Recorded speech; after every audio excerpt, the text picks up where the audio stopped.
Now, let us talk about the accusations of Israel being an apartheid state. That is BDS's main argument for boycotting Israel. Israel is an apartheid state. Now, if Israel is an apartheid state, well then, so is the United States of America, so is Canada, so is England, so is France, etc., etc.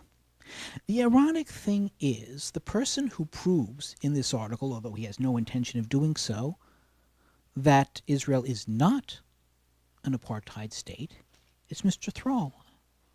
Now, I guess Walter must have missed this part. But what does he say? Later on, he points out that there are 12 Arab members of Knesset. That's the Israeli parliament. So he says that there are Arabs who are members of parliament. Now, he doesn't say that to try and disprove that Israel is an apartheid state. But the fact that he mentions it proves that Israel is not an apartheid state. Now let's take a closer look at Israel, the quote-unquote apartheid state. Are there separate bathrooms? No. Are there separate restaurants? No. Are there separate hotels between Jews or Arabs or whites or black? No. Is there a yearly gay pride parade in Jerusalem? Yes. Not as nice as the one we have in New York, but still impressive nonetheless. Do you have that anywhere else in the Middle East? No, you don't. Is there freedom of religion in Israel? Yes. Has there been a Miss Israel who is black? Yes. In fact, Israel airlifted Jewish people of color from Ethiopia to become citizens with full rights in Israel. Has there been an Arab Miss Israel? Yes. Was there a black Miss South Africa during apartheid? I don't think so. Are there Arabs on the Israeli Supreme Court? Yes, there are. So then you will ask, well, why is there a wall separating Israel from the Palestinian territories? Well, remember, they hoped that that would be a border someday. Now, why is there a wall? Well, it's a little hard to explain. No, actually, no, it's not. People compare it to Mexico, and the border there, but it's not. In fact, if I were Hispanic or a Mexican, I'd be very, very offended. People who are coming into the United States from Mexico want jobs. They want to better themselves. They want to better the country. Now, there are plenty of Palestinians who come into Israel who just want to work, but there were also plenty who wanted to act as terrorists, who wanted to set off bombs, who wanted to kill innocent women and children. And Israel had to put a stop to that, and they did. So they have screening, just as you would have a screening at a border. Now, that's technically not a border because a border is between two states, and Palestine is not a state. But I went to the Canadian border a few years ago. I was stopped, I was questioned, and then I was let through. Israel is happy to let people into its country, but not people who want to kill them. Very simple. So, is Israel an apartheid state? No. But let's look at the future Palestinian state under President Abbas. He has said many, many times that when there is a Palestinian state, Jews will not be allowed to live there. Where is that in this article? I don't see it. Now, that is the very definition of apartheid. And yet, BDS says nothing about it. Nathan Thrall says nothing about it. None of the organizations that are accusing of Israel of apartheid say anything about this. They apparently are okay with a Palestinian state showing discrimination. They are apparently okay with a Palestinian state that does not have freedom of sexual orientation because they don't, or freedom of religion because you can't be Jewish or Christian and live there. Now, does Israel have freedom of religion? Yes. Are Christians allowed to pray in their holy places? Yes. Are Muslims allowed to pray at Dome of the Rock? Yes. Are Jews allowed to pray? Well, actually, no. They're allowed to pray at the Western Wall, but the holiest part in Judaism, the holiest site is the Temple Mount.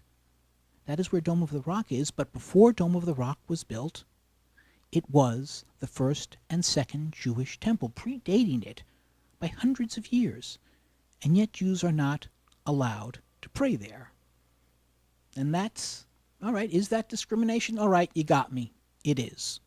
And maybe we should work on that, but I don't see BDS protesting that. I don't see anybody who claims that they want to see equal rights in Israel protesting that. I certainly don't see it mentioned in this article. Let us move on. So we have established that there is no democracy in the future Palestinian state. There have been no presidential elections. Abbas is 10 years past his initial 4-year term. Is that the kind of state we really want for the Palestinians? Is that what BDS wants when they ask for equality? Oh, no, of course not. They just want to get rid of the Jewish state, and they're really not all that concerned how they get it. Yet Israel, which has equal rights written into its law, is considered the apartheid state. Freedom of speech in Gaza? Well, if you're protesting against Israel, yes, you have it. If you're protesting against Hamas, well, you have freedom of speech, but you're not going to have freedom after speech. So let's talk about Gaza. Now, I read this article, and maybe I missed it, but how did Hamas get control of Gaza? Well, Israel had Gaza. They had settlements in Gaza. They removed the settlements in Gaza. As a gesture of peace, all the Jews had to leave Gaza. Imagine what would have happened if Israel had thrown Arabs out of Gaza. More articles like this, but it's okay that Jews were asked to leave. And what did Israel get in return? 10,000 rockets fired at civilian properties. Amazing, isn't it? And yet, BDS is saying Israel is discriminated against Palestinians when they defend themselves. Let me tell you, the protests, supposed border protests, and again, not really borders, but the line that separates Israel from Gaza, they were not protests. They were eruptions. They were involving grenades and gunshots and flaming kites to destroy Israeli farmland. Can you imagine that if we had a bunch of angry Canadians lobbing bombs and flaming kites into New York, that we wouldn't do something? And I apologize, Canada. I know, believe me, you're not going to do anything like that. You are some of our closest allies, and I'm using you as an example just for that reason, because of the absurdity of it.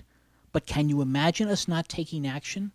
Why would we not expect Israel to do the same? Now let us talk about the BDS boycott.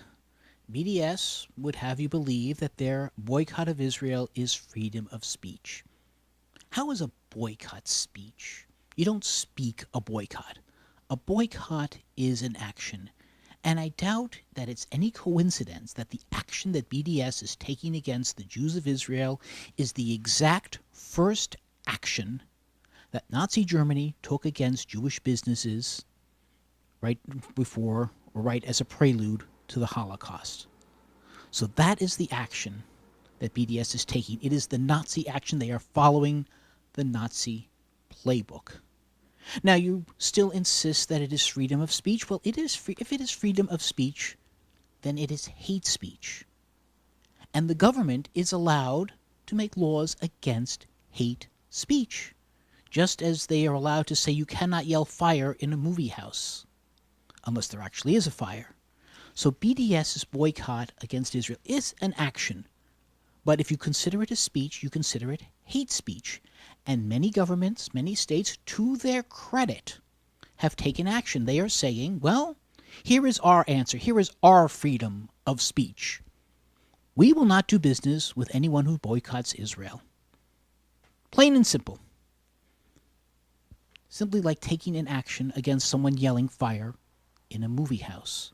Now, the U.S. Senate, to their credit, voted on a bill passed by both Republicans and, I am happy to say, Democrats, that say, yes, the states that want to do this, the states that want to boycott the boycotters, have the right to do so. And yet, Nathan, good old reliable Nathan, in his article says, but that's not right. You're taking away BDS's freedom of speech, are we? Or is it BDS that wants their quote-unquote freedom of speech, that is actually an action, but does not want to give anybody else the same right? They do not want to give supporters of Israel the right to do to them what they are doing to Israel. And yet, good old reliable Nathan here, with Walter's help, makes it seem like someone is trying to take BDS's freedom of speech away. BDS wants freedom of speech for themselves, but not for anybody else. That is why Jewish organizations on many college campuses have faced protests sponsored by BDS, not only when they are running events that are pro-Israel, but when they are sponsoring Jewish events for Passover, for Purim, for Hanukkah. BDS wants to make sure that doesn't happen. BDS wants its freedom of speech. They just don't want anyone who supports Israel to have freedom of speech. But that's not what this article implies. We have already established that it is not the settlements that is BDS's objective. In fact, the one thing I have to thank Nathan for is that he shows that BDS does not want Israel to exist as a Jewish state, regardless of what happens in the West Bank. That's the one thing that we must thank Nathan Thrall for.